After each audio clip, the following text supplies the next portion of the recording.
sinal. Se não entendi errado, 11 passa 2 bits, não. Porque isso não acontece. Mas isso acontece, aquela questão que a gente falou de bit e tribit. Né? É que, na verdade, isso é difícil de fazer. Tá? É difícil de você modular. Mas a gente faz isso sim, principalmente em redes como o WiMAX e o próprio 5G. A gente já faz isso, Breno.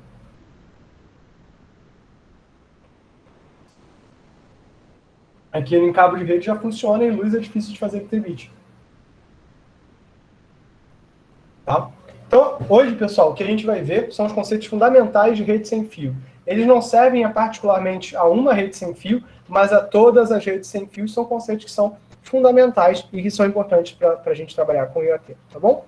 Então, aqui, né? Então, por que a gente usa, né, rede sem fio? É uma questão de menor custo, ele nasce com essa questão de menor custo, rapidez na instalação, flexibilização na localização dos nós, dispensar cabos, né? Mobilidade e instalar rede temporária. Então, esses são os motivos que levaram a gente a trabalhar com rede sem fio. Ou seja, principalmente a questão da rapidez e flexibilidade, no caso, por exemplo, de IoT, onde eu vou ter situações como desastres, e o menor custo, por exemplo, na sua rede caseira. Né? Era muito chato, antigamente, ter que passar cabo em casa, a maior parte das pessoas não queria. Se casas, em apartamentos pequenos, isso já era chato, em casas grandes isso era mais problemático. Então, as redes sem fio acabaram se popularizando. A maior parte das pessoas hoje não vai usar rede cabeada, por isso que eu mudei o curso de redes. Né? O curso de redes hoje vai até 802.11, até rede sem fio tradicional. Tá? E justamente por causa dessa questão de que hoje a maior parte do tráfego da rede ele é mobile, ele é sem fio. Tá bom?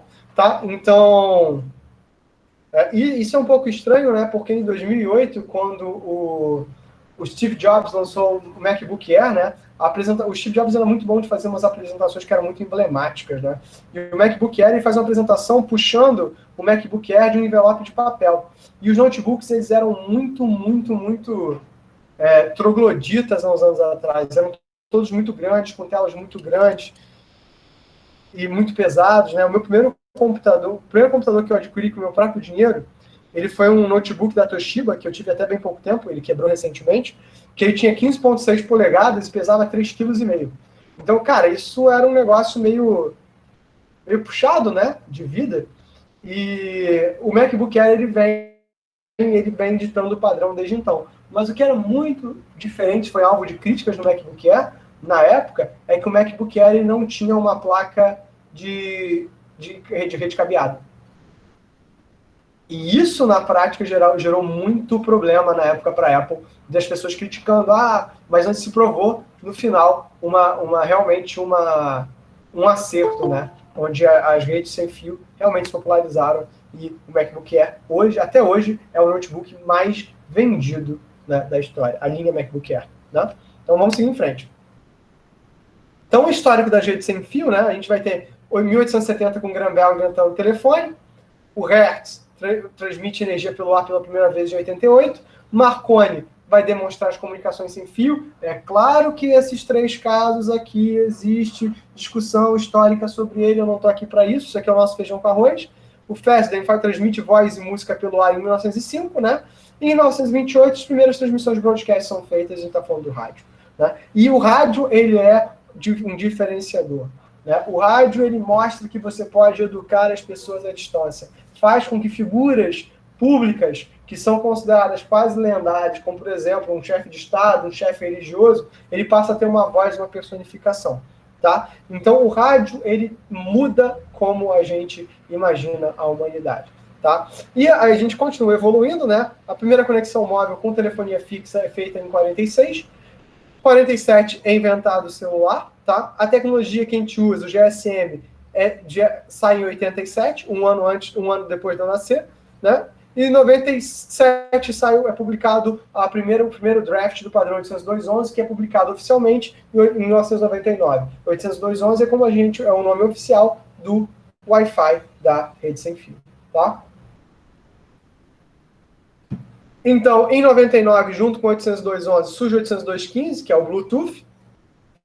E em 2004, surgem as redes WiMAX, que são as redes de longa distância, que são os concorrentes das redes celulares. Tá bom? Então, uma rede sem fio é implementada sem utilização de todos os serviços e capacidades preservados. Essa era uma grande discussão, né? Até hoje é uma grande discussão, né? Se você tem a mesma experiência numa rede cabeada e numa rede sem fio. Tá? Hoje, para quem está vendo um vídeo no YouTube, para quem está escrevendo um e-mail, para quem está fazendo alguma coisa simples, não é, a diferença é quase nula, mas para quem está jogando, por exemplo, pode ser que a rede sem fio tenha um lag um pouquinho maior. Mas, para 95% dos casos, é super tranquilo. Tá? Vai utilizar normalmente a tecnologia de radiofrequência, mas nem todas as redes sem fio são iguais. Algumas redes sem fio vão utilizar tecnologia baseada em luz, né? E a rede sem fio vai combinar essa conectividade de dados com usuários móveis. Ou seja, quando a tua rede é cabeada, o teu usuário não pode se mover, a não ser que você tenha um cabo muito grande. Mas com a rede sem fio, isso é o normal, inclusive é o que a gente faz, né? Principalmente nas nossas casas. Tá? Então aqui é uma figura, né, classificando os tipos de rede sem fio. Vou ter uma rede sem fio que é pessoal, vou ter redes sem fio locais, vou ter redes sem fio metropolitanas, né? E a própria UFRJ tem redes sem fio feitas de formas bastante, né, diferentes dentro delas. Tá? Então, isso aqui é uma figura, né, dos padrões I3E802. O que quer dizer um padrão I3E802? A gente viu que a I3E, que é a International Electrical Electronic Engineering Union, né, um Instituto para Engenheiros Elétricos e Eletrônicos, Institute for Electrical and Electronic, qualquer coisa nesse sentido, define padrões. E o padrão para rede sem fio é a família 802. Dentro da família 802, você vai ter o 802.11, que vai ser o Wi-Fi, o Wireless LAN, o 802.16, que é uma rede área metropolitana, e o 802.15, que é para redes de áreas locais. É claro que vão surgir outros padrões, como a gente vai ver o Zigbee, que é o 802.15.4, mas existem padrões de rede sem fio que não são padrões 3E, por exemplo, os padrões para redes celulares, que em geral são padrões ISO. Então, na verdade, o que a I3E define? Ela vai definir a camada física das redes de comunicação e um pedaço da camada de enlace. Como assim? A camada de enlace é definida por LLC e MAC, onde a camada MAC vai ser definida pela I3E e a LLC não necessariamente é comum para todo mundo. Tá bom? Então, qual é a vantagem que a gente está buscando? Mobilidade dos dispositivos, estética, né? A ausência de cabos é muito interessante. Cada vez mais, por exemplo, a Apple tira cabos dos computadores dela. O iMac hoje em dia só tem cabo de força. Né? Inclusive, muita gente discute se é necessário você ter um cabo de força ou se você poderia ter transmissão sem fio de energia elétrica, o que eu acho uma temeridade, mas, enfim, eu não estou aqui para discutir isso. Flexibilidade, né? Transmissores e receptores podem ser postos em qualquer lugar. E redução do custo de infraestrutura. Particularmente em prédios históricos, isso é interessante porque você não pode, né, perfurar prédios históricos. Então, você fazer uma instalação de rede sem fio acaba sendo muito vantajosa dentro dessas infraestruturas. E também muito difícil. Prédios históricos, principalmente aqui no Brasil, são diferentes dos prédios históricos nos Estados Unidos. Nos Estados Unidos, né, as coisas são feitas de papelão e madeira, mas aqui no Brasil a gente gosta de pedra, né? Então, é muito comum, por exemplo, instalar rede sem fio lá na reitoria da Praia Vermelha é um tormento de Satanás, porque as paredes são extremamente grossas, a gente viu na aula passada que isso interfere no sinal. Então, tem algumas salas lá na Praia Vermelha, são muito interessantes, são grossas paredes de pedra, seguido de grandes gaveteiros, arquivos de metal, o que torna qualquer forma de rede sem fio lá um tormento. A gente tem que fazer, basicamente, contornando essas estruturas. Então, vai ter redução do tempo de instalação, redes temporárias, exposições feiras, né? Isso é muito normal. Cara, a passagem de internet via energia, ela nem é muito confiável, nem é muito padronizada, então a gente evita. E você tem que inserir esse material dentro da rede de energia e ter placas de rede adaptadas, né? É uma temeridade pelo desperdício energético e é uma temeridade porque a gente não tem confiabilidade nessa transmissão ainda. É fácil planejamento. Eu, como professor de rede sem fio, discordo. Não tem nenhum fácil planejamento, a não ser quando você faz esse negócio sem qualidade. Redes ad hoc, eles não vão exigir planejamento nenhum, mas isso você vai usar rede ad hoc em casos muito específicos, tá? E maior confiabilidade e robustez em áreas sujeitas a intempéries ou ou a desastres, áreas de desastre. Eu tive, né, eu sempre conto essa história, em 2012, eu tirei férias pela primeira vez na minha vida. Estava fazendo doutorado e fui apresentar numa conferência e falei para minha orientadora que eu ia tirar 2 semanas de férias. Tá? Quer dizer, era 1 semana de férias. E eu ia para Nova York, porque minha conferência foi na Flórida, eu resolvi que ia para Nova York. Como Deus não gosta que eu tire férias, quando eu fui tirar férias, passou em Nova York o furacão, que era o furacão Sandy. E aí, dos 10 dias que eu tinha de férias para descansar, 3 deles eu passei, 2 dias e meio eu passei trancado dentro de um hotel. E quando a gente realmente pôde sair, que a gente foi caminhar, eu estava com meus irmãos nessa ocasião, toda a comunicação tinha acabado em Nova York. Né? Tipo assim, você não tinha rede cabeada, não tinha nada. A primeira coisa que voltou foram as redes sem fio e as redes 3G e 3G da época, né? Era comum ter 3G, não era comum ter 4G. Por quê? Porque no momento que teve o desastre e postes foram rompidos e tudo isso aqui, a primeira coisa que eu vi foi a população mesmo limpando as ruas, se reorganizando, né? Se reajudando. Quem tinha... Quem a energia elétrica funcionava, colocou os benjamins para fora de casa para as pessoas poderem ligar para a família, avisar que estava tudo bem. E as operadoras mandaram como se fosse um doblozinho com umas antenas para fora para restabelecer os sinais de comunicação das redes celulares para o pessoal poder voltar a falar. E foi assim que a gente mandou mensagem para a nossa família uma vez que podia. Inclusive eu perdi um celular que eu gostava muito lá, nessa ocasião, mas a vida tem dessas coisas assim. Desvantagem, né? Porque nem tudo são flores, a baixa qualidade de serviço em relação à rede cabeada, né? Alta taxa de erro, eu tenho um atraso porque o meio de acesso é distribuído, eu sofro de interferência, né? Eu tenho restrição no uso de frequência, por causa da restrição governamental, a gente sabe das bandas ISM, né? Interferência do sinal ruído, vulnerabilidade, propagação em múltiplos caminhos, ou como eu costumo dizer, você tem que planejar muito bem a tua rede sem fio quando você quer transmitir. Hoje, por exemplo, até o momento, minha rede está funcionando direitinho, a gente está tendo a nossa aula. Tem momentos em que isso não vai acontecer, como vocês já viram, né? E isso talvez não tenha, isso no caso não tenha a ver com a rede sem fio, mas poderia ter a ver se eu tivesse uma alta disputa de conectividade na minha rede. Se eu estou num dispositivo móvel alimentado por bateria, isso consome energia, e vocês vão ver que isso consome bastante energia, ou como eu costumo dizer, coloca o teu celular em modo avião e vê o tempo que ele dura. Desempenho, né? Porque, na verdade, o desempenho ele se aproxima, mas não é o mesmo da rede cabeada. E, por exemplo, você não tem poucas redes via luz. Segurança, né? O teu dado está no ar. Então, você tem que buscar modelos de segurança diferentes. E se está no ar, a gente vai ver que tem uma coisa que a gente pode fazer, que é chamada de um modo promíscuo das placas de rede sem fio para captura de dados. Então, se você pode colocar imagina o seguinte, você está numa rede sem fio, você coloca a tua placa de rede no modo promíscuo e começa a capturar os pacotes da rede. Os que forem abertos, você vai poder ver. Isso é outro problema.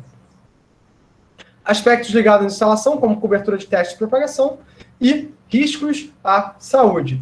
Esses riscos à saúde, é claro, só funcionam num caso. Você ligou uma antena de altíssima potência do lado da tua cabeça. Mas tirando isso, né, não é um problema muito sério. Então aquela coisa, celular dá câncer? Improvável. Tá? Rede sem fio dá câncer? Improvável. Tá? Portabilidade, né? Ou seja, a capacidade de um terminal móvel operar em diferentes pontos de conexão é hoje a vantagem. Agora, tem um projeto de realizar de vaga em estacionamento, usa esse modo promíscuo para conectar os sensores de ultrassons. Você não precisa, você faz uma rede mesh. Bem melhor. Vou dar aqui para você, rede mesh. Rede mesh.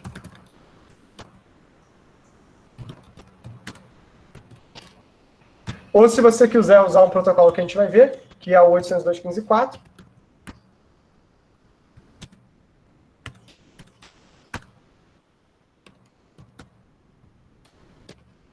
resolve o teu problema melhor. Tá? Ao se mover, as conexões são encerradas e inicializadas de um novo ponto, ou seja, a gente vai ver esse processo que se chama, né, handover ou handoff. Então, né, essa mobilidade, então, portabilidade, essa é a capacidade de um móvel operar a partir de diferentes pontos, e a mobilidade dele continuar em contato contínuo com os recursos. Tá? Então, por exemplo, isso é o que garante que as nossas redes celulares, conforme a gente vai se movimentando, a gente consiga continuar falando, enquanto a gente estiver na área de ação de uma antena. Existem diferentes tipos de handoff. Existia uma disciplina que era só de rede sem fio, tá, gente? Onde eu falava dessas coisas com mais detalhes.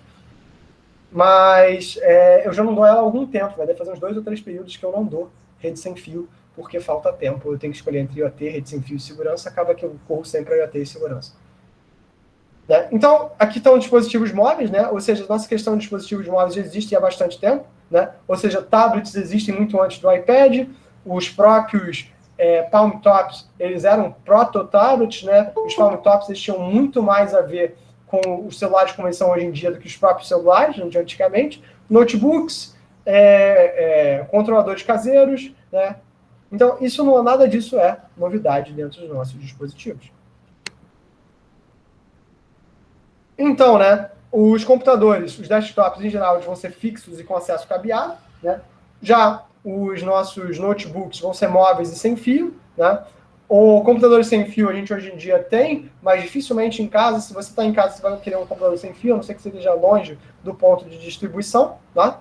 Ou então, móvel e sem fio, a gente vai ter, né, redes celulares, PDAs, né? E o laptop também pode ser um dispositivo que é móvel e pode ser cabeado também. A rede pode ser infraestruturada ou ad hoc.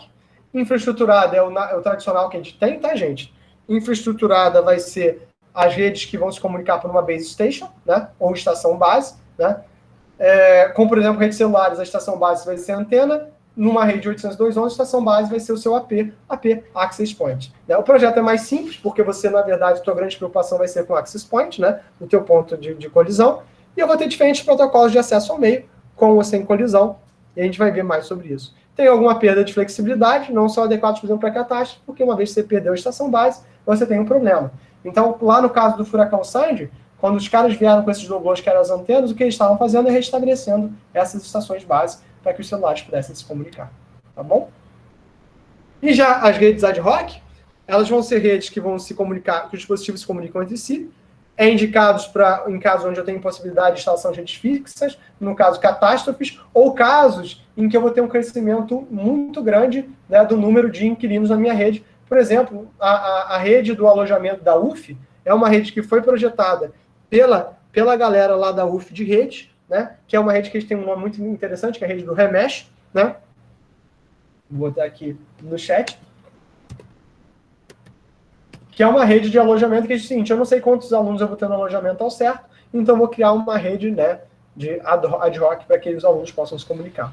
Tem uma maior complexidade, né, tem um mecanismo de controle de acesso distribuído, tem roteamento ad hoc, e aí vai ficar uma pergunta para vocês responderem para uma próxima ocasião, que é a seguinte, né, se há roteamento em nível de camada 2, porque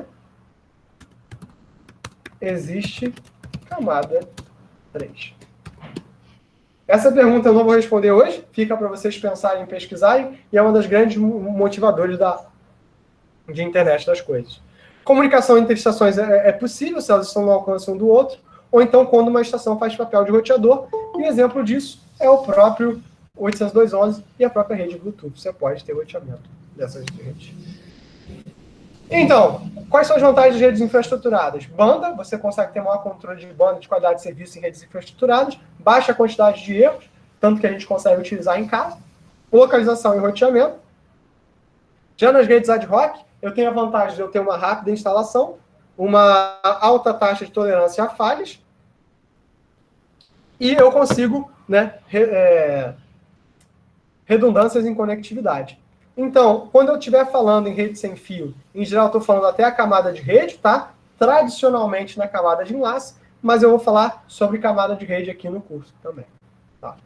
Então, né, como eu falei, rede é responsável pelo roteamento dos pacotes de origem ao destino, enlace pelo controle do acesso ao meio, controle de erro e sincronização. Mas eu falei que numa rede mesh eu posso fazer roteamento. Esse roteamento numa rede mesh é feito a nível de camada 2. Então fica aí o pensamento, para que preciso da camada 3? Isso é uma coisa que vocês têm que pesquisar. E a camada física é responsável pela transmissão 2 bits. Né? E, né, a subcamada da camada de enlace, que é a camada MAC, né, que vem de controle de acesso ao meio, que MAC vem de Medium Access Controller, né? Quem tem direito de usar canal vai responder essas perguntas, né? Quem tem o direito de usar o canal quando houver disputa de acesso ao meio? E o objetivo é determinar realmente quem é essa pessoa. Então, os protocolos de controle de acesso ao meio vão na verdade, buscar compartilhar esse meio, que é o ar, entre todas as estações, tá? O recurso é compartilhado por vários usuários, então eu vou coordenar esse compartilhamento via protocolo de acesso. É muito importante, é a questão fundamental, é o que vai fazer com que essas redes funcionem. E a solução mais adequada não existe, ela vai depender muito do objetivo da tua rede. Então, por isso que a gente tem diferentes protocolos de acesso ao meio, né, e diferentes protocolos de tecnologia de comunicação. É por isso que eu vou ter rede sem fio, eu não vou usar o 802.11 para tudo. A tua placa de rede sem fio, normalmente, você usa para várias coisas. Sim, sim. Você pode usar o 802 para redes mesh, você pode usar para redes tradicionais, você vai poder usar para... A tecnologia de antena é muito parecida. É o que normalmente, por exemplo, quando eu falo em OT, eu vou ter algumas placas de rede que são especiais por uma questão, Lucas, porque, na verdade, a tua placa de rede do teu computador consome muita energia. E as redes, como são alimentadas por bateria, dificilmente é fácil de recarregar, então a gente acaba dando preferência para esse outro tipo de rede, tá bom?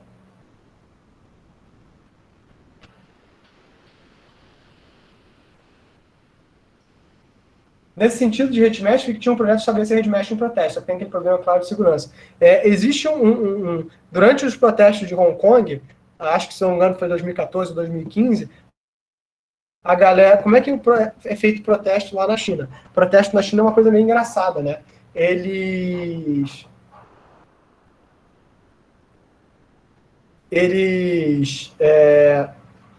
separam uma região da rua e deixam as pessoas nessa região da rua, tá? Então, e aí o que eles fazem, né? O que você pode protestar, mas você pode protestar ali. Então, na verdade, você é bastante polido, né? Então você não pode... Acaba que eles bloqueiam a comunicação nesses lugares, e aí a pessoa fica dizendo, pô, mas...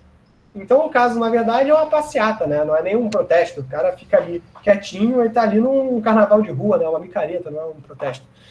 E tipo isso mesmo, né? Então, o que a galera fez, ele gerou protocolos, né? Gerou uma aplicação que formava uma rede mesh entre diferentes dispositivos, usando uma aplicação de namoro lá na China. Então, eles conseguiram burlar a censura do governo chinês através de um app de namoro que fazia rede mesh entre pessoas. Então, as pessoas começavam a trocar mensagens e fotos através de uma rede mesh que ia além do controle do governo chinês. Isso é bizarro, achei iradíssimo, na verdade, achei, tipo, muito da hora, porque é muito inovador, o conceito realmente é extremamente inovador, e funcionou, naquela ocasião em particular. Já no caso do Lucas perguntou, usar mesh em Arduino não é fácil por questão dos sensores. Mais ou menos, né? Você tem alguns protocolos de rede mesh, o 802.15.4 ele pode funcionar com uma rede mesh, tá? Se você considerar todos os dispositivos iguais. É que, na verdade, rede mesh acabam também com... se você não clusteriza, a gente vai ver isso mais para frente, você pode ter problemas com questão do consumo de energia. Dentro de redes IoT tradicionais, a questão do consumo de energia vai ser um problema central, que a gente vai ter que lidar, tá? E, é claro, coleta de dados, Breno, é um problema muito sério, né, de qualquer rede sem fio. Não vai ser um problema só dessa rede de protesto, não. Por exemplo, né, existiu um problema, tiveram 2 alunos, há muitos anos atrás, que eles capturaram pacotes do SIGA, vindos da Secretaria da Computação, e alteraram as próprias notas. E foram pegos, é claro, porque o SIGA tem outras formas de segurança, mas, assim, é o dado que estava trafegando na rede. Eles pegaram a senha de uma secretária da época, que já está até aposentada, e alteraram as próprias notas, recebendo suspensão de 6 meses, tá? E ainda saíram na sorte. Podia ter sido muito pior. Então, não é trivial, essas questões não são questões triviais da gente tratar, não. Tá? Seguindo em frente. Rede mesh com Bluetooth também tinha. Na verdade, o Bluetooth ele foi criado, não foi com o intuito de dispositivo, não. O Bluetooth foi criado para ser uma solução de gateway. Então, realmente você fazer o tethering, aquela coisa que você compartilha a tua rede Wi-Fi o teu celular com um hotspot com a tua conexão 3G, originalmente, isso era feito via Bluetooth. O primeiro celular a fazer isso foi o Nokia N95. Um dos primeiros celulares a fazer isso foi o Nokia N95. Na verdade, o Nokia N95 fazia isso com Bluetooth e com Wi-Fi, 802.11, como hotspot. Isso foi muito inovador, isso era muito diferente. Hoje em dia, isso, qualquer celular Zé Bunda faz isso. Mas naquela época, isso não era normalmente. O iPhone também usa Bluetooth, né? Mas isso é recente. O iPhone até o 3 acho que também não tinha Bluetooth. Mas ele fazia um hotspot maneiríssimo também. Então, muda como a gente usa a nossa solução. Tá? Então, o que eu quero que vocês tenham noção é que a solução de rede sem fio que você vai utilizar, ela é muito dependente do ambiente que você está trabalhando. Tá? Então, os protocolos de acesso ao meio vão ser classificados de acordo com as suas funcionalidades, se é uma natureza estática ou dinâmica do canal, se o mecanismo de controle é centralizado ou distribuído e o comportamento é adaptativo. Os protocolos podem ser de alocação fixa, de acesso aleatório ou de alocação dinâmica. Os de alocação fixa vão ser tipo os protocolos de rádio, né, onde eu vou fazer a atribuição para cada estação ou pelo tempo ou por frequência, e a vantagem é que isso é fácil de implementar, e a desvantagem é que eu desperdiço recursos, então corto esses caras. Os de acesso aleatório é que eu não possuo um controle rígido para alocação de canal. O exemplo é o Aloha e o CSMA-CA, que vocês vão ver mais detalhes sobre o Aloha e o CSMA-CA no capítulo 5 do Kuroso, para quem tiver... Capítulo 5 não. 1, aplicação 2, transporte 3, rede 4, enlace 5. Capítulo 5 do I6 do Kuroso. Então, se vocês terminarem a aula de hoje, eu recomendo vocês darem uma olhada no capítulo de rede sem fio do Kuroso. Tanto faz a edição, porque esses conceitos básicos vão estar todos lá. E a vantagem é que é fácil de implementar, mas a desvantagem é que existe a ocorrência de colisões, onde duas ou mais estações vão estar transmitindo ao mesmo tempo. Tá? Então, isso gera muitos problemas. Então, na verdade, eu vou ter protocolos de alocação dinâmica, que é o que as redes sem fio tradicionalmente usam. O protocolo do 802.11 para alocação é chamado de DFW-MAC, que é o padrão das redes sem fio, que ele é uma variação do CSMA-CA, que vem de Carrier Sense Multiple Access com Collision Avoidance, mas ele usa algoritmos de pooling, que não são obrigatórios, mas usam, e de...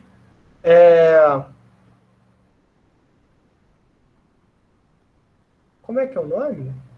Eita, deu branco. Pooling...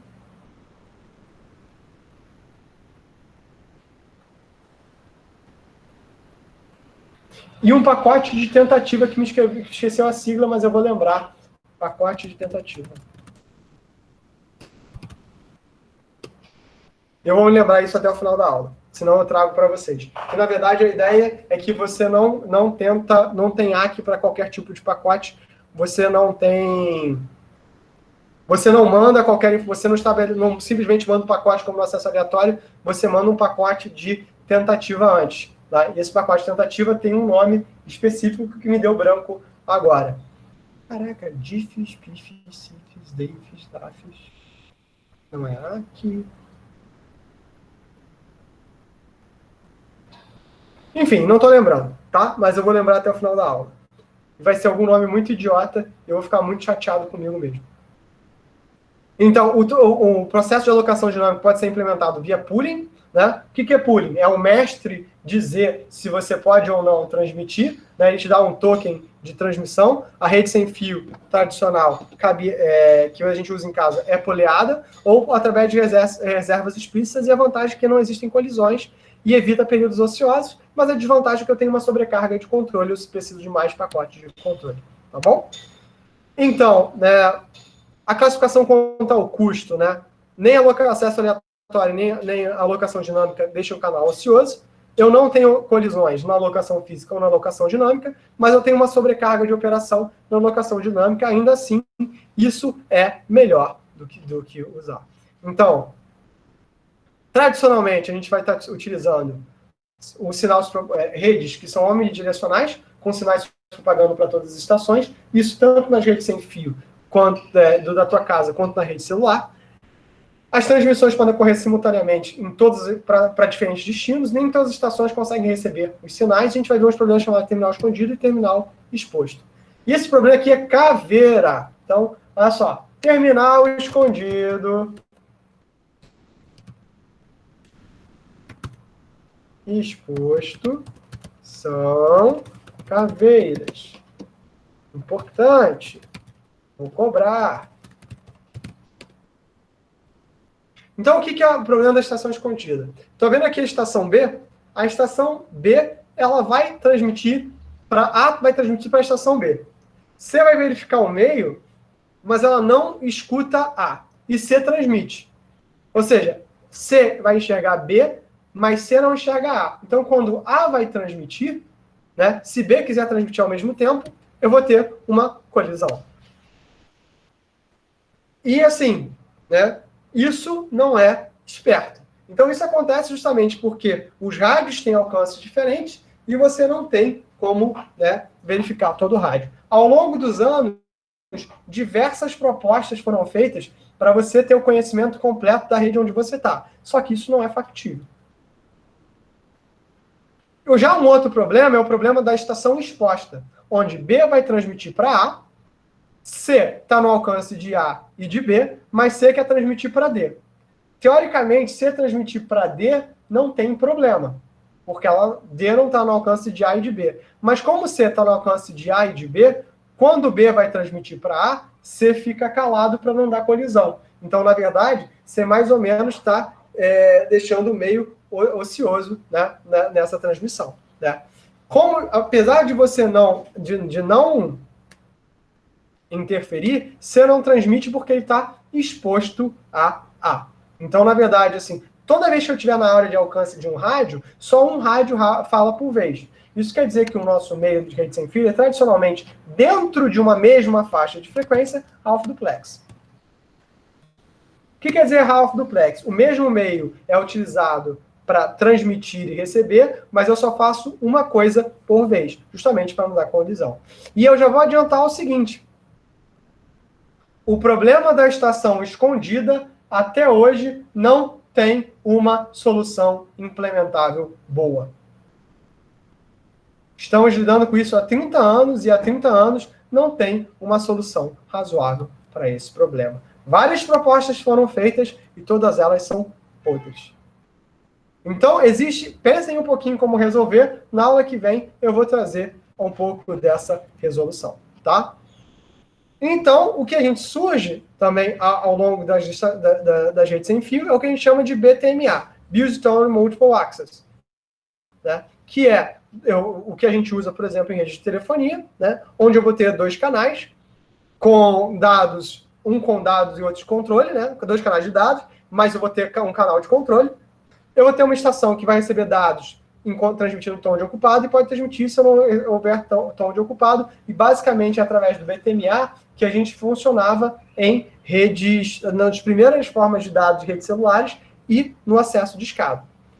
A vantagem é que isso resolveria os problemas de terminal escondido e exposto. A desvantagem é que eu usaria dois canais, onde eu teria receptores mais completos. Então, na prática, eu dobro a minha necessidade de recursos para resolver o problema, o que não funciona. É como efeito chamado em grupos, Lucas, exatamente.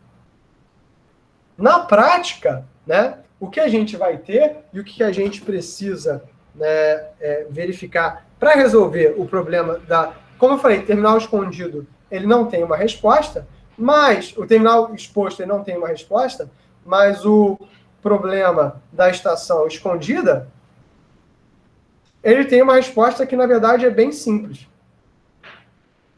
E aí eu falo para vocês.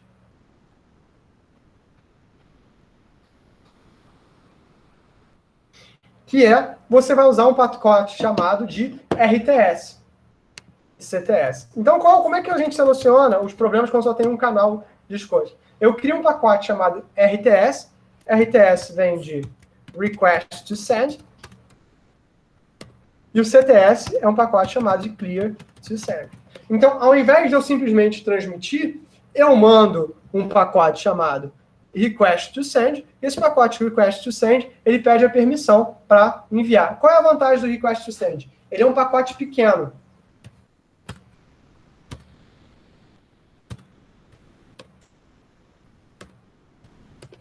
Então, Quando duas estações mandam um pacote pequeno, o custo é muito baixo de eu retransmitir. E a estação que ganhar o request to send vai receber do mestre um clear to send. E essa estação é o cara que ganhou o controle de acesso. Ou seja, na verdade, o que a gente faz hoje em dia é o que a gente chama de RTS threshold.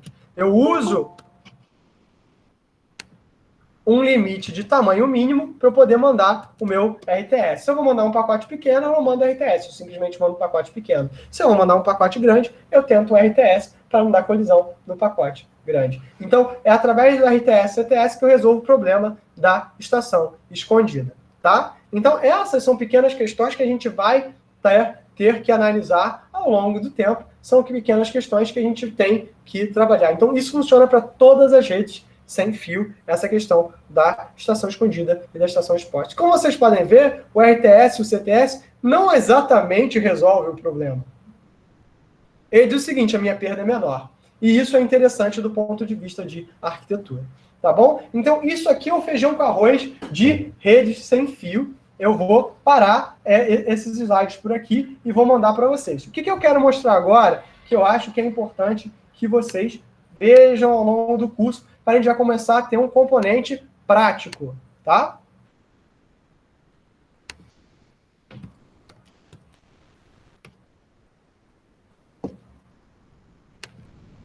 A gente vai usar como ferramenta do curso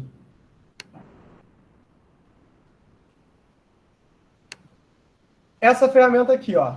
Deixa eu compartilhar aqui com vocês.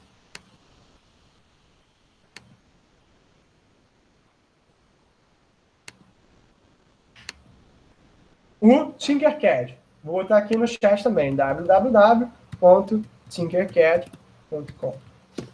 E o que o Tinkercad é? Ele, na verdade, é uma ferramenta, né?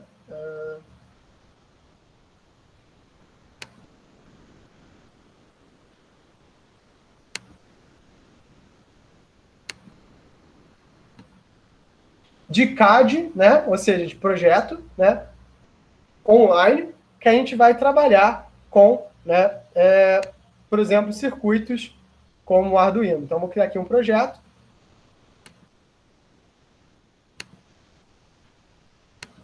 Eu quero criar um circuito.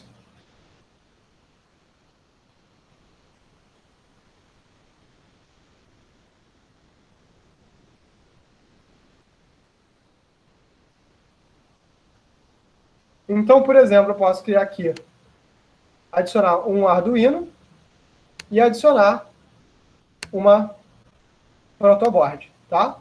Então, eu consigo, várias das coisas que a gente vai utilizar ao longo do curso, a gente vai utilizar o Tinkercad para trabalhar, tá? O Tinkercad, ele tem uma componente de código, onde eu posso colocar código em função de blocos, ou seja, se você está fazendo IoT e você não tem manha de programação, ou mais do que você não tem manha, você não está afim de ter essa manha, você pode usar esse modelo em bloco aqui, ou você pode usar código propriamente dito. Então, o que o Tinkercad vai dar para a gente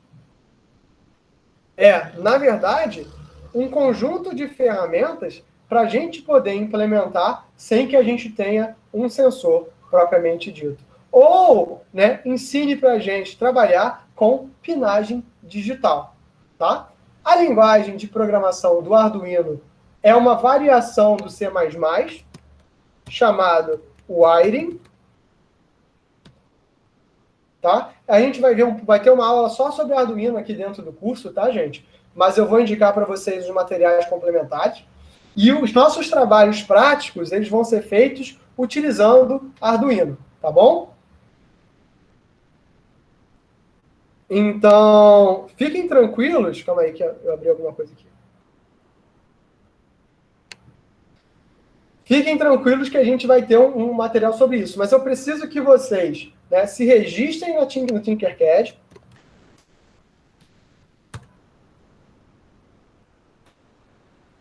Para que a gente possa começar a pensar no nosso projeto de sensores lá dentro. Tá bom? Então, na verdade, eu consigo, né, gerar uma simulação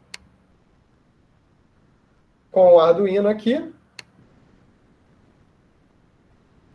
E vocês vão ver que, né, quando ele gera a simulação, ele faz como se colocasse a energia aqui dentro, tá? Então, na verdade, o que ele faz é variar um LED aqui, tá vendo esse LEDzinho piscando? Então, essa simulação, na verdade, sempre num programa Arduino, né, eu vou ter duas figuras. O void setup, que é o setup aqui do meu código, que é o que eu vou utilizar, e o void loop, qual é o comportamento que vai acontecer em sequência, tá? Por que a gente faz isso? A gente vai ver quando a gente falar um pouquinho mais, quando a gente começar a falar sobre IoT, mais propriamente dito, que o padrão comum de programação dentro do cenário da internet das coisas é programação orientada a eventos. E que é um cenário muito interessante de desenvolvimento que a gente, né, vai tentar dar um gás, né, nas próximas aulas para mostrar para vocês. E, curiosamente, a linguagem que está mais preparada para isso é o JavaScript, apesar de eu não ir com a cara do JavaScript tanto quanto eu gostaria, né? Mas, para quem curte JavaScript, vocês conseguem ter assim, ou o Python, né? O Python vai ter o MicroPython, mas o JavaScript vai ter uma linguagem que eu gosto muito, que é o Johnny 5, para a gente lidar com Arduino, tá? Então, mas, né, a maior parte dos exemplos eu vou dar em C. E para quem já quiser, né, tá trabalhando com...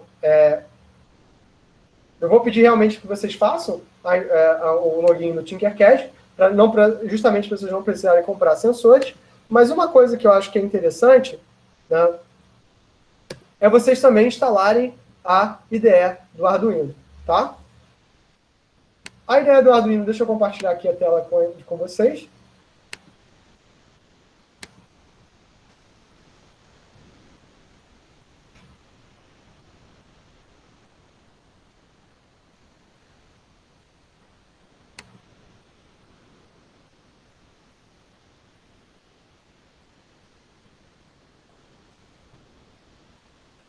Lucas, na verdade, eu uso o que precisar.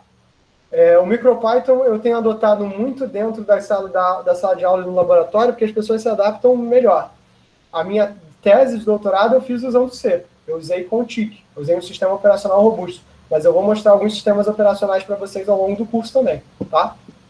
Então, não era... Eu uso o que tiver que usar, tá? Essa aqui, não sei se ainda não está compartilhando. Por que eu não curto tanto JavaScript? Porque eu sou de uma época que JavaScript é a linguagem de a gente fazer besteira, Rodrigo. Então, eu não gosto muito da sintaxe. Eu acho a sintaxe dele pouco poluída. Por exemplo, eu acho TypeScript, né, já uma sintaxe muito mais poluída do que do ECMA 6. Então, acabo que eu acho mais legível. Mas é uma questão de gosto, tá? E, sinceramente, eu trabalho bastante com JavaScript, tá? Principalmente para a questão de dispositivo móvel. E, às vezes, se você aprende uma linguagem, e você que tem uma linguagem que vai fazer o full stack de verdade, né?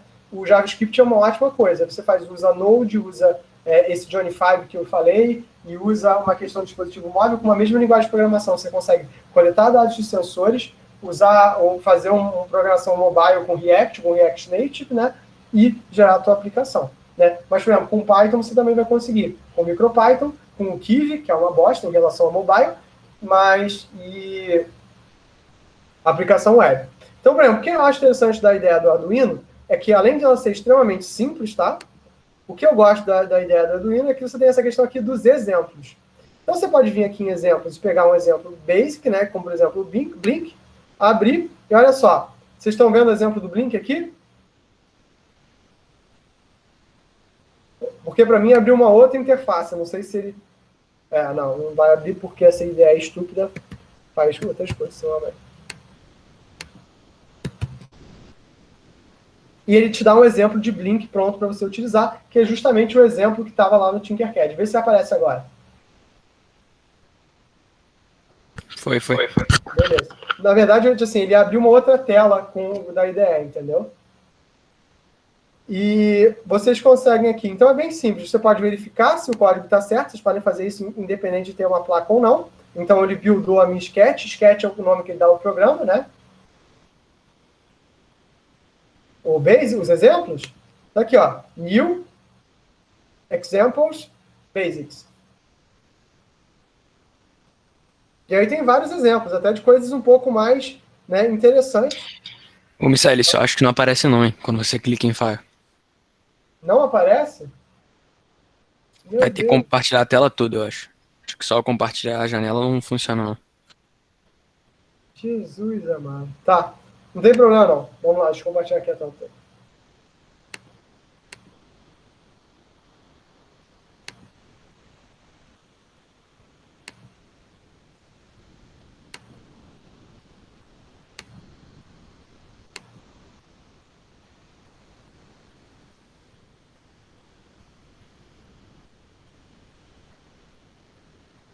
Então, aqui, vocês vão ver toda a interface aqui da Sketch.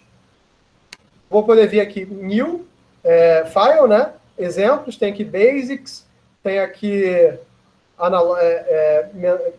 exemplos diferentes, né? Se vocês querem usar, de uso, por exemplo, de USB, de uso do Starter Kit, ou seja, você tem um Starter Kit que vende na loja do Arduino. Eu não recomendo comprar na loja do Arduino porque é muito caro.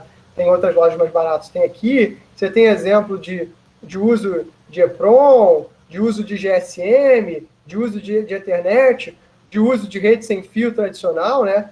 Como fazer o scan de networks, comunicar com o WPA, com o app. Ou seja, a própria, né, ideia do Arduino já te dá um monte de exemplos que vai permitir vocês trabalharem de forma bastante interessante. Inclusive, você pode se comunicar, usar um Arduino, né, Arduino IDE, né, para você usar um Arduino para se comunicar com o teu celular ou fazer um celular só envio. Inclusive, eu vi um projeto muito interessante que era, tipo assim, um celular SMS usando o Arduino com o GSM e um tecladinho.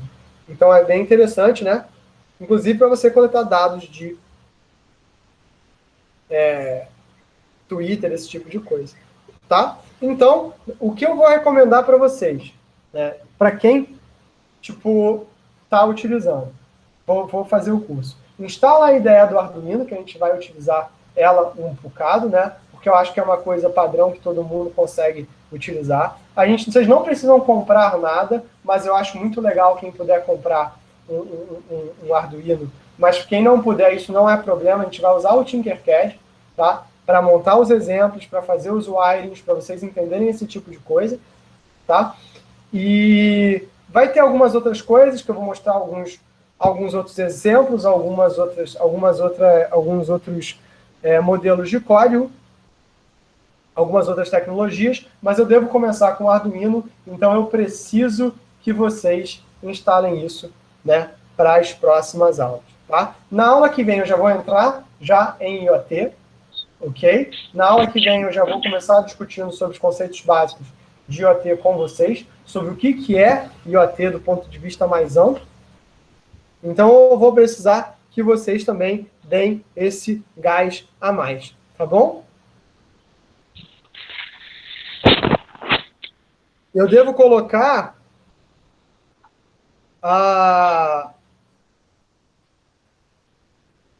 alguns links, os links das páginas lá no Classroom hoje ainda, tá bom? Para que vocês possam entrar em contato com essas tecnologias, deem uma olhada na página, e alguns cursos que eu recomendo do Coursera, para vocês darem uma olhada também como o Arduino funciona, que eu acho que vai ser bem interessante para vocês.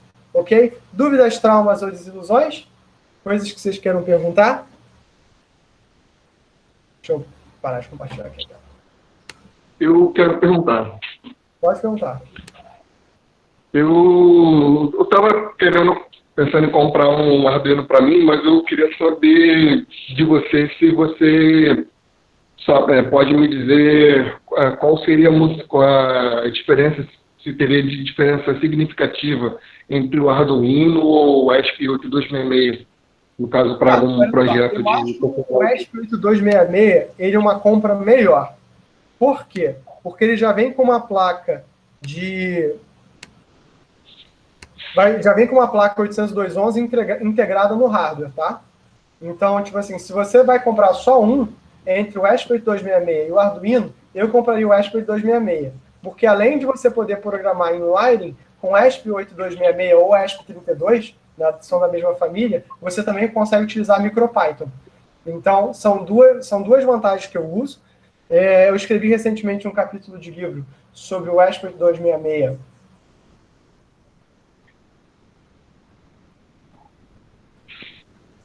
Já respondo, Lucas. O ASP 266, então eu prefiro comprar esse ASP 266, mas você tem que tomar cuidado, né? Porque nem todo ASP 266 vem com micro USB, tá?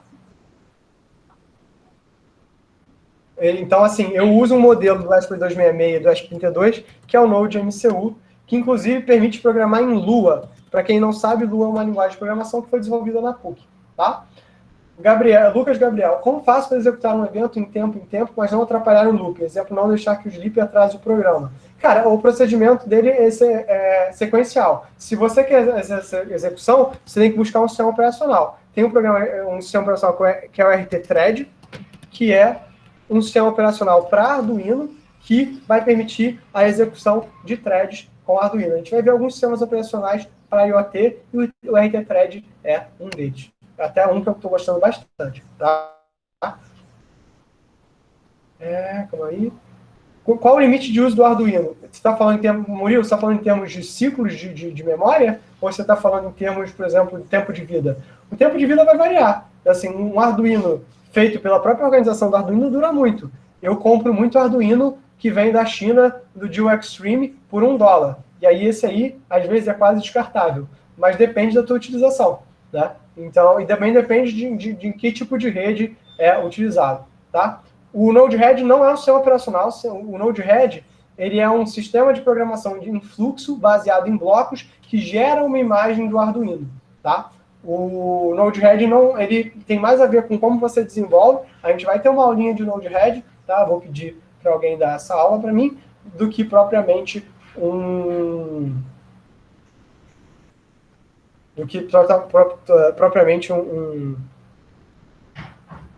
se preocupa com as questões de infraestrutura, tá? Aí deixa eu voltar aqui um pouquinho. Murilo, Lucas Alves Rodrigues. Como fica a questão do IP numa rede 3G ou 4G? Cada aparelho teria um IP diferente ou teria algum NAT nas antenas para diminuir o consumo de IP? Olha, Lucas, tem NAT sim. Na verdade, a rede 3G 4G é uma rede de camada de enlace, tá? E que vai ter uma camada IP em cima, uma rede de camada 3 em cima, que é a rede do operador. Ele provavelmente não vai ser nenhuma questão do NAT, necessariamente um NAT, mas vai ser um IP privado da rede, que na saída da rede vai ter um NAT. Tá? Samuel, pode passar o material sobre teoria de filas? Samuel, posso sim, mas eu vou pedir que você me mande isso, uma mensagem depois, porque senão eu vou esquecer. Tá bom?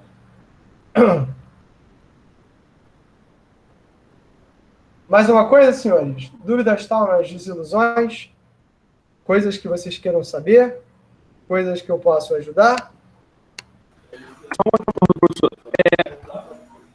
Professor? Estou ouvindo? O limite, assim, com relação à imaginação, o Arduino serve para quê? Ele vai servir somente para trabalhar com sensores, eventos em geral, ou ele vai servir para o que a nossa imaginação quiser? O que a sua imaginação quiser. Eu vi um cara que ele fez um compilador Basic usando 2 Arduinos. Tem uma galera hoje em dia que está usando Arduinos para fazer jogos de retrô. Ele é um microcontrolador. Como um microcontrolador de 8 bits, ele tem funções infinitas. Tá? Ele pode ser usado para qualquer coisa, depende da tua perícia. A coisa mais fácil que a gente tem usado hoje em dia é justamente para adquirir dados da rede. Mas, assim, dependendo do quão bom você trabalha com ele, ele pode ser utilizado para várias paradas. Agora, ele tem muito pouco poder computacional.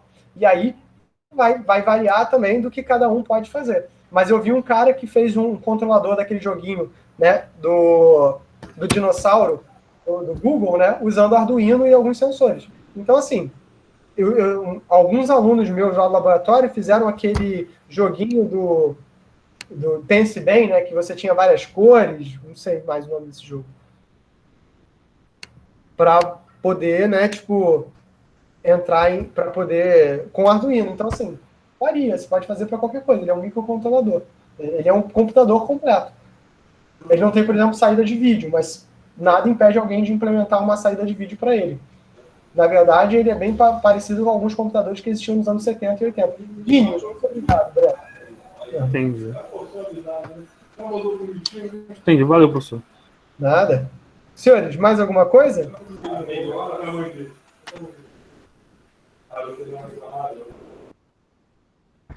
Uma última pergunta que pode ser...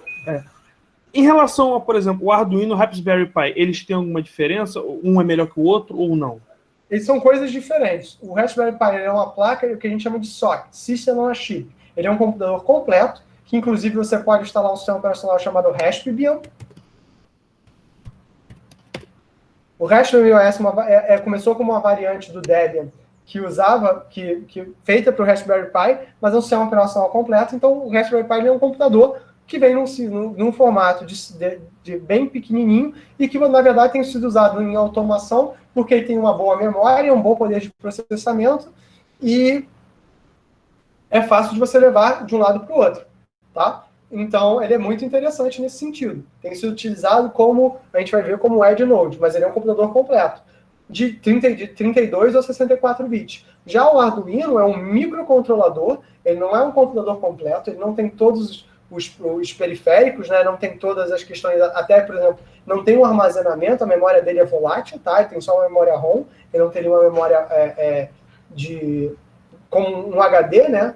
Não teria uma memória estática, mas ele e tem só 8 bits, né? O 8.2 e algumas versões com 16. Ele, nesse sentido, eles são diferentes. Não sei se ficou clara a resposta.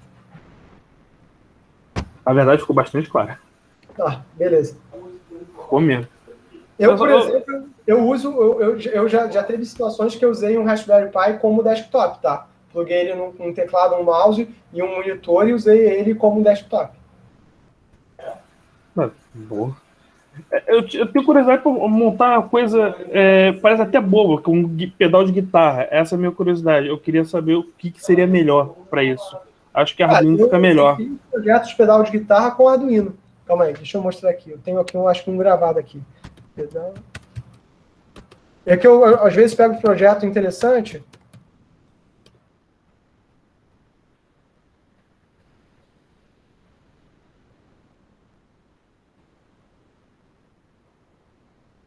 Tá, eu vou te mandar um vídeo que é legal, pra você dar uma olhada, que é um shield do Arduino, que é um pedal de guitarra. Agora, assim, eu não entendo nada de música, né? Mas tá aí. Porra, valeu pra caramba. Afinador de automático de guitarra com Arduino. Eu conheci um rapaz que ele fez faculdade de música e o projeto final dele foi uma mesa de DJ usando microcontroladores, né? Isso foi bem interessante. Ficou tosquíssimo, mas foi maneiríssimo, entendeu? Eu tenho muita curiosidade nessa parte. Eu sou formado em música também. Isso é bacana. Assim, tem muita questão de microcontrolador e de IoT para música que podia ser utilizado. Como afinadores automáticos, né, como o Gustavo está falando, é uma parada irada de se fazer. Seria bom usar um Raspberry junto para poder usar sons diferentes. Na verdade, você pode fazer um cluster de Arduino, você não precisa nem do Raspberry Pi. O que eu estou dizendo é o seguinte, o Raspberry Pi é, tipo assim, super útil e é super barato. Com $25, você compra um Raspberry Pi no modelo mais barato. Tipo assim, então, $25 dá 100 pratas hoje em dia. Com 100 pratas você tem um computador quase completo. Mas ele é, tipo assim, é uma bazuca para matar alguma coisa que às vezes é, tipo assim, que um Arduino funciona. Pra vocês terem noção, tem um modelo do Raspberry Pi, que é o Raspberry Pi 4 com 8 GB de RAM. Ele custa $75.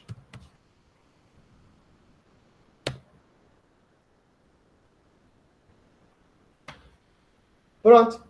Inclusive, para quem quiser brincar com Raspberry Pi, tem galera fazendo cluster de Raspberry Pi. Eu, inclusive, tô com uma psicose agora de que eu provavelmente não devo trocar de computador. Eu vou comprar um monte de Raspberry Pi e fazer um cluster na minha casa.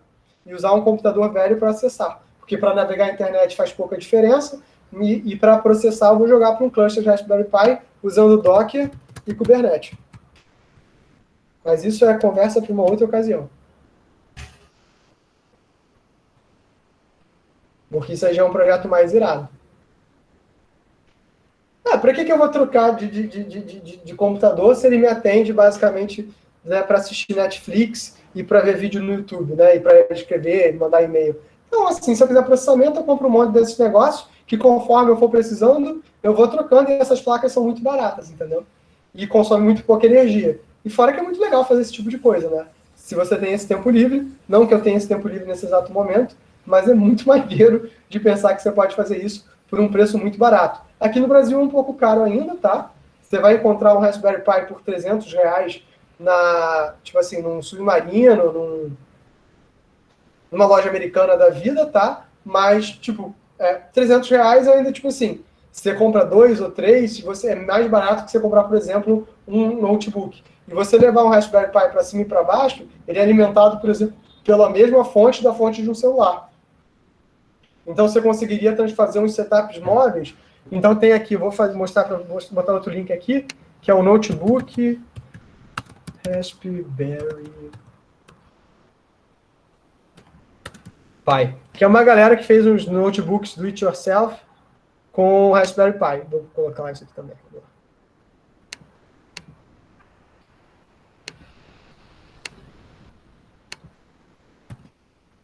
E tem as coisas mais legais, né? Cara, olha só, eu uso, o meu computador principal hoje, ele é um tablet que usa Samsung DeX, tá, Breno? Porque eu uso um kit hoje em dia. Qual é o meu setup de trabalho? Quando eu não estou precisando, o meu setup de trabalho é o DeX, mais Termux, mas eu estava usando o Vim, mas eu posso usar o Vim ou o Micro, que são editores de texto, de código, modo texto, e Temux. 90% do tempo eu estou trabalhando assim. Então, se eu uso, por exemplo, Google Meet, se eu uso isso no Linux ou se eu uso isso no Android, faz pouca diferença. Se eu uso...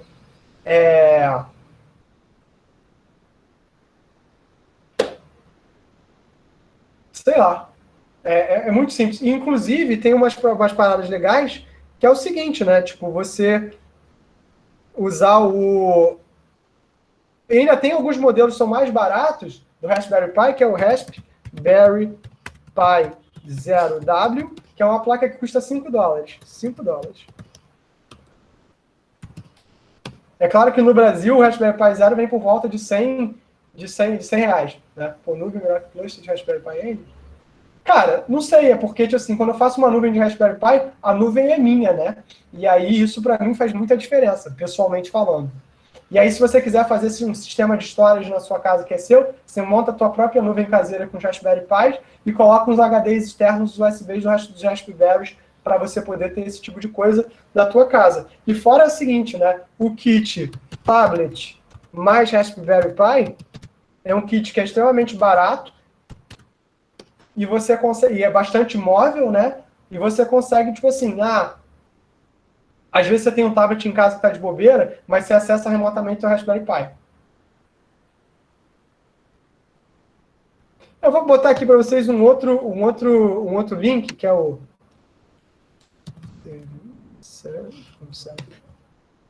que é mostrando esse exemplo do que eu estou falando. Cara, mas se vocês quiserem ver, a própria DigitalOcean tem umas instâncias de custo fixo de $5 por mês.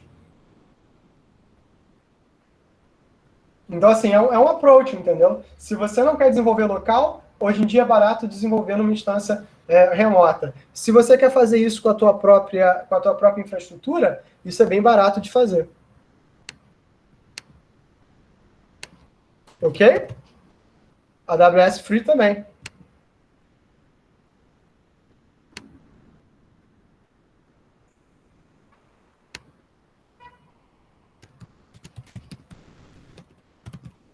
Mais alguma coisa?